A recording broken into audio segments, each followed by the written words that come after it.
Kapansin-pansin ng pagbabago. ABS-CBN mas lantad na ang pangalan sa All TV promo ng Roja. Usap-usapan ngayon ng mga kapamilya viewers ang napansing pagbabago sa promo materials ng Sering Roja, The Final Escape. Sa unang inilabas na promotional card, makikita ang kapamilya online live kasama ang All TV2 branding. Ngunit sa pinakabagong bersyon, mas malinaw na nakalagay ang ABS-CBN All TV2 na tila nagbibigay diin mismo sa pangalan ng network.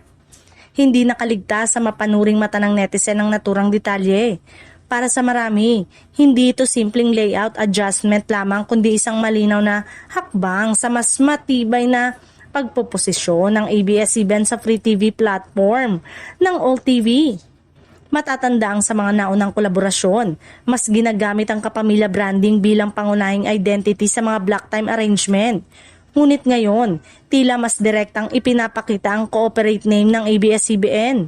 Bagay na maaaring indikasyon ng mas formal at mas matatag na partnership sa pagitan ng dalawang panig. May mga observers ang nagsasabing posibleng bahagi ito ng mas malawak na rebranding strategy. Sa halip na ihiwalay ang digital at TV presence, pinagsasama na ang pagkakakilanlan upang mas maging malinaw sa publiko kung sino ang nasa likod ng mga palabas na umeere sa All TV2. Sa kabila ng mga espekulasyon, nananatiling positibo ang reaksyon ng maraming taga-suporta.